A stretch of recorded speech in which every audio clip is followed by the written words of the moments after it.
வணக்கம். நம்ம சேனலுக்கு தொடர்ந்து ஆதரவளித்துக் கொண்டிருக்கும் நல்ல உள்ளங்களுக்கு நன்றி. சப்ஸ்கிரைப் பண்ணி பார்த்து ஊக்கம் கொடுங்க. விகடன் இணையதளம் முடக்கப்பட்டிருக்கிறது. ஏற்கனவே தெரியும். விகடன் அப்படிங்கிற ஒரு குழுமத்தின் மீது இங்கே ஆண்டு கொண்டு இருக்கக்கூடிய திமுக அரசும் ஒரு பார்வையை பார்த்துட்டு இருக்குது. ஏன்னா விஜயை வச்சே நிகழ்ச்சி நடத்தி எங்களுக்கு 200 மைனஸ் ஆகும்னு சொல்ல வைக்கிறீங்களா அப்படின்னு ஒரு இது. அதுவும் தொடர்ந்து பார்த்தீங்கன்னா விகடனில் வரக்கூடிய பல தலையங்கங்கள் திமுக திராவிட மாடலுக்கு எரிச்சல் மூட்டுற மாதிரி தான் இருக்கும். அப்படிப்பட்ட சூழ்நிலையில் ஏற்கனவே விஜய் சொன்னார்ல, பாசிச பாஜகன்னார்ல, அந்த பாசிச பாஜக தன்னுடைய முகத்தை காட்டியிருக்கிறது. விகடன் இணையதளம் ஒன்றிய அரசால் முடக்கப்பட்டிருக்கிறது. என்ன காரணம்? அப்படி என்ன தப்பு பண்ணாங்க? இன்னைக்கு அண்ணாமலை அவர்கள் ஒரு கடிதம் எழுதியிருக்கார். அண்ணாமலை கடிதம் எழுதினா உடனே நடவடிக்கை எடுப்பாங்க. ஏற்கனவே கச்சத்தீவு அப்படிங்கிறது எப்போவோ கொடுத்த கச்சத்தீவுக்கு அண்ணாமலை உடனடியாக ஒரு லெட்டர் எழுதுகிறாரு. உடனே ஒன்றிய அரசு அந்த கச்சத்தீவில் யார் கொடுத்தா எது கொடுத்தாங்கிற ரெக்கார்ட்லாம் அனுப்புகிறாங்க. அதுக்கப்புறம் எலெக்ஷனுக்கு அப்புறம் அதை பற்றி ஏதாவது ஒரு வார்த்தை பேசினாங்களா? பேச மாட்டாங்க. ஏன்னா எலெக்ஷனுக்காக பேசினது. அதே போல் விகடன் அப்படிங்கிற ஒரு குழுமத்தின் மீது இன்றைக்கி பிஜேபியினுடைய பார்வை பதிந்திருக்குது. ஒட்டுமொத்த தமிழ் மக்கள் கண்டிப்பாக இதை பார்த்துட்ருக்காங்க. நியாயமான தமிழக மக்கள், நியாயமான மக்கள், அவர்கள் கண்டிப்பாக இதை உற்று நோக்கிட்டு இருக்காங்க. யார் தவறு செய்தாலும் அவர்களுக்கு தண்டனை கொடுப்பாங்க. அதாவது ராகுல் காந்தி அவர்களையும், சோனியா காந்தி அவர்களையும், பிரியங்கா காந்தி அவர்களையும் தனிப்பட்ட தாக்குதல் நடத்தி அவங்க குடும்ப விவரத்தெல்லாம் பேசக்கூடிய பிஜேபி, தனி மனித தாக்குதலை பற்றி பிஜேபி பேசவே கூடாது. அந்த அளவுக்கு அருவருக்கத்தக்க விஷயங்களை பேசக்கூடிய பிஜேபி. இப்போ சமீபத்தில் ஒரு பிரியங்கா காந்தி கண்ணங்கள்னு சொல்லிட்டு ஒருத்தர் பேசினது, சோனியா காந்தியை பற்றி எவ்வளவு இழிவாக அவர்கள் பேசியது. சோனியா காந்தி அந்த வெளிநாட்டில் இருக்கக்கூடிய, அமெரிக்காவில் இருக்கக்கூடிய அங்கே பணம் அனுப்புகிறாங்க, உள்நாட்டு பாதுகாப்புக்கு அச்சுறுத்தல். இவர் நம்ம ராகுல் காந்தி ஜெயிச்சாங்கன்னா பாகிஸ்தானில் கொண்டாடுவாங்கன்னு சொன்னது இந்தியாவின் உச்சபட்ச தலைவராக இருக்கக்கூடிய மோடி. உண்டா இல்லையா? இதையெல்லாம் விட்டுட்டு ஒரு கார்ட்டூன் போடுறாங்க விகடனில். அந்த கார்ட்டூன் பிரதமருடைய நற்பெயருக்கு களங்கம் ஏற்படுத்தி விட்டது அப்படின்னா நீங்கள் நீதிமன்றத்தில் வழக்கு தொடரணும் சார்.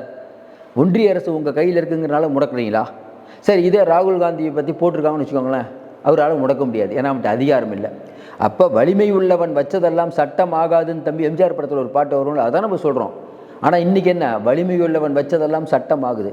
இப்போ அவங்க கண்டிப்பாக நீதிமன்றம் போவாங்க. நீதிமன்றத்திலையும் உங்களுக்கான வேலைகள்லாம் நீங்கள் பார்ப்பீங்க. மறுபடியும் சொல்கிறோம், அண்ணாமலைக்கு இது அழகில்லை. நீங்கள் தமிழ்நாட்டில் தான் எலெக்ஷன் நிற்கணுங்க.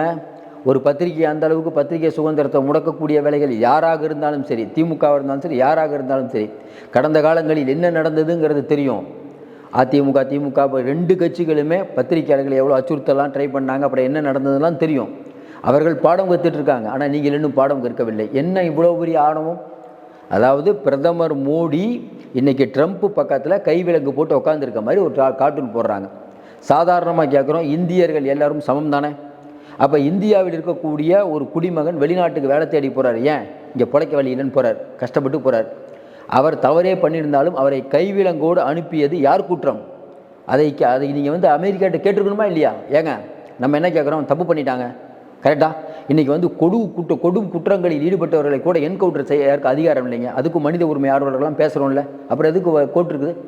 நீங்கள் தண்டனையாக இருந்ததுன்னா கொண்டு வந்து விடுங்க.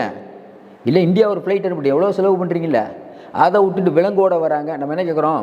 விலங்கோட வந்ததை அமெரிக்காவிட்ட போருக்கு போன்னு நான் சொல்கிறோம். ஏங்க இந்த மாதிரி பண்ணிங்கன்னு கூட கேட்க மாட்டீங்க. உங்களை வைத்துக்கொண்டே ட்ரம்ப் சொல்கிறாரு, இந்தியாவில் அதிக வரி போடக்கூடிய நாடு இந்தியா. இதே ஒரு கனடாவுடைய பிரதமரோ இல்லை இலங்கையோட பிரதமரோ மொரிஷியஸ் நாட்டு பிரதமரோ சொல்லலாமா? கொஞ்ச நாளைக்கு முன்னாடி அந்த மாலத்தீவு அதிபர் உங்களை சொல்லிட்டாங்கிறது எவ்வளோ பொங்குனீங்க. அமெரிக்கா என்றால் நடுக்கமான, உண்மையிலே நடுக்கம் மோடிக்கு. நம்ம சொல்கிறோம், அதானி அவர்கள் மீதான வழக்கு நடந்துட்டுருக்குல்ல, ஏன் இந்த பதட்டம்? அதானி பற்றி பேசுகிறதுக்கு மோடி தடுமாறினாரா இல்லையா? இதை தான் அவங்க போட்டிருக்காங்க. இதை நீங்கள் சட்டப்பூர்வமாக கணிக்கணும். நைட்டோட நைட்டாக அந்த இணையதளத்தை முடக்கிறதுங்கிறது என்னென்னா, பார்த்துக்கோங்கப்பா, அவ்வளோ பெரிய விகடனையே நாங்கள் முடக்கிட்டோம். யாராவது யூடியூப்பு ஃபேஸ்புக்கிலலாம் ஐயா மோடிஜியை பற்றி ஏதாவது எழுதுனீங்க, மோடிஜி வேணாம், அண்ணாமலைஜி பற்றி எழுதுனீங்க. இன்னும் கொஞ்ச நாள் போச்சுன்னா ரெட்டிஜி இருக்கார்ல, அமர் பிரசாத் ரெட்டி, அவரை பற்றி எழுதினா கூட கேட்பாங்க. ஏன்னா இவங்ககிட்ட அதிகாரம் இருக்கிறது. அதிகாரம் மிக மிக வலிமையானது, கண்டிப்பாக கேட்பாங்க. ஆனால் ஒன்றுங்க, இவங்ககிட்ட அதிகாரம் இருக்குதுன்னு சொல்லிட்டு பல பேரை முடக்கலாம். விகடன் இணையத்தில் இன்னொரு பேரில் உருவாச்சுன்னா என்ன பண்ணுவீங்க? இப்போ நம்ம பார்த்துட்ருக்கீங்க, நீங்கள் நான் பேசிகிட்டு இருக்கேன், இந்த மாதிரிங்க இவங்க பிஜேபி இவ்வளோ அட்டூழியம் பண்ணுறாங்கன்றாங்க. ஏதாவது நம்மளை செய்யணும்னு நினச்சா ஒரு யூடியூப் வழியாக நம்ம பேசினா மக்கள் பார்க்காம இருக்க போகிறாங்க. இன்றைக்கெல்லாம் பிளாட்ஃபார்ம் பெருசு பாட்ஸ், இது தெரியாமல் இவர் பேசிகிட்டு இருக்காரு. அண்ணாமலை பண்ணுறது உண்மையிலேயே நாகரிகமான அரசியலை நமக்கு தோணலை. அப்போ என்னென்னா இப்போ வந்து ஏற்கனவே நம்ம சொல்லிட்டு இருந்தோம்ல, ரொம்ப தெளிவாக பாருங்கள். இவர்கள் 2-3 பேர் கார்னர் பண்ணுறாங்க, விஜயை கார்னர் பண்ணுறாங்க. ஏன்னா அவர் ஓய்பிரிவு பாதுகாப்பு கொடுத்து அவர் என்ன பண்ணுறாருன்னு உளவு பண்ணதான் பண்ணிருக்காரு. அவரே கேட்கல, நீங்கள் எதுக்கு பாதுகாப்பு? இப்போ அவர் யோசிக்கணும்ல, ஒருவேளை நம்ம பாதுகாப்பு வேணான்ட்டு பிரச்சனை ஆச்சுன்னா பாருங்கள், நான் உங்களுக்கு கொடுத்தோம், நீங்கள் வேணான்ட்டீங்கன்னு சொல்லலாம். இன்னொன்று, விகடன் குழுமம் மேலே ஏற்கனவே கோபம். விகடனில் ஒரு வேங்கை வயல் சம்பவமாக ஒரு அம்பேத்கரை புகழ்ந்து பேசி வைக்கிறீங்க. அங்கே போயிட்டு இவர் என்னன்னா ஒன்றிய அரசு திட்டுறாரு. ஏற்கனவே பிஜேபி ஒன்றிய அரசு அவர் இப்போ பாசிச பாஜகங்கிறாரு. இதெல்லாம் பிஜேபி எப்படிங்க பொறுத்துக்கும்? நல்லா ஓடிட்டு இருக்கான். ஓரளவுக்கு இளைஞர்கள் வந்து சேர்ந்துட்டு இருந்தான். அதையும் விஜய் வந்து கெடுத்து விட்டாரே. இப்போ என்ன பிரச்சனை? திமுக, அதிமுக, விஜய். முதல்ல திமுக பிஜேபின்னு இருந்தது. இப்போ பிஜேபி எங்கே காணாமல் போச்சா இல்லையா? விஜய் வந்ததுனால நாம் தமிழர் காணாமல் போச்சா இல்லையா? சும்மா பெரியாரை வச்சு ஓட்டிகிட்டு இருக்கக்கூடாது. உண்மையான விஷயத்தை பேசணும். தரம் தாழ்ந்து பேசினா அது ஒரு 10 நாள் ஓடும். தொடர்ந்து நம்ம சொல்கிறோம், தரத்தோடு பேசுகிறோம், யாரையும் குறை சொல்லி பேசலை. மறுபடியும் சொல்கிறோம், இது ஜனநாயகத்துக்கான அச்சுறுத்தல். பத்திரிகை சுதந்திரம் பேசக்கூடிய எல்லாரும் இதை கண்டிப்பாக குரல் கொடுக்கணும். பத்திரிகையாளரோட ஃபோனை வாங்கி திமுக அரசு பண்ணிடுச்சுன்னு திமுக மேலே குறை சொன்னமா இல்லையா? அப்போ இதை யார் கண்டிப்பது? அதனால் இன்றைக்கி இருக்கக்கூடிய சூழ்நிலையில் மறுபடியும் சொல்கிறோம், நாங்கள் ஒரு பாசிச பாஜக நிரூபிக்கக்கூடிய வேலையை அருமையாக பண்ணி கொண்டிருக்கிறார்கள். தலைவர் எவ்வளியோ தொண்டர் எவ்வளி. ஹிண்டன்பர்க் அறிக்கை வந்தபோது ஹிண்டன்பர்க்கை பண்ணிங்க. பிபிசி கோத்ராவை பற்றி எரிஞ்ச உடனே எழுதினாங்கங்கிற ஆவணப்படத்தை எடுத்தாங்கங்கிற ஒரே காரணத்துக்காக அவங்க ஆஃபீஸில் ரைடு விட்டீங்க. உண்டா இல்லையா? அப்போ அவர் பண்ணுறதை ஐயா பண்ணுறாரு. அப்போ உங்கள்கிட்ட அதிகாரம் இருக்குது. அண்ணாமலை உடனே முருகன்ஜிக்கு லெட்டர் எழுதுற எல்லாம் ஜி தான். நீங்கள் பிஜேபி ஆஃபீஸ் போனாவே எல்லாம் ஜி தான். அண்ணாமலை ஜி, கோபால்ஜி, அப்புறம் வந்து கேசவ விநாயகம் ஜி, அந்த ஜி, இந்த ஜி, எல்லா ஜிக்களும் வீர்கள். மக்கள் உங்களை பார்த்து கொண்டு தான் இருக்கிறார்கள். நீங்கள் வந்து எல்லாரையும் சாதாரணமாக நினச்சிட்டு இருக்கீங்க சார். அவங்களால என்ன பண்ண முடியும்னு அண்ணாமலை அவர்களே, நீங்கள் போன தடவை ஓரளவுக்கு ஓட்டு வாங்கினீர்கள். இந்த மாதிரி பத்திரிகைகளை பகைத்து கொண்டிருந்தீங்கன்னா வரக்கூடிய காலங்களில் உங்களுக்கு தமிழ்நாடு ஏற்கனவே முட்டை போட தயாராகிவிட்டது. நீங்கள் வந்து திராவிட மாடலை அவிழ்த்தும் நீங்கள் சொல்லக்கூடாது. ஏன்னா திராவிட மாடலை விட நீங்கள் மோசமானவங்க. தொடர்ந்து நம்ம சொல்கிறோம், நீங்கள் திராவிட மாடல் அதையும் நம்ம திட்டுவோம். ஆனால் இவங்களால் மதத்தை இப்போ பிரச்சனை இல்லை, இவங்க மத வெறியர்கள். உண்டா இல்லையா? கடந்த காலத்தில் உங்களுடைய வரலாறு என்னங்க பெருசாக பேசிகிட்டு இருக்கீங்க? சுதந்திர போராட்டத்தில் பங்கேற்காத இயக்கம் தானே. உண்டா இல்லையா? ராமருக்கு கோயில் கட்டுவோங்கிற ஒன்றை வச்சுக்கிட்டு இந்தியாவை பெரிய அளவுக்கு இப்போ பிரச்சனை கிளப்பினது யார்? நீங்கள் தானே. கும்பமேளான்னு சொல்லி அவ்வளோ மக்களை கூட்டத்தில் எவ்வளோ பேர் இறந்தாங்க. அதுக்கெல்லாம் யாருங்க பொறுப்பு? ஏதாவது பேசினார் அண்ணாமலை? மற்றதுக்கெல்லாம் பேசுகிறீங்க. ஏதோ 20,000 புக்கு படிச்சுட்டீங்க. இதான் நீங்கள் படித்ததா? நம்ம உண்மை புரியல. மறுபடியும் சொல்கிறோம், அண்ணாமலை அவர்களை பற்றி நம்ம பேசும்போது நிறைய பேரோட ஏங்க அண்ணாமலைக்கெல்லாம் ஏங்க மரியாதை கொடுக்குறீங்க? அவர் மரியாதை தெரியாதவராக இருக்கலாம்.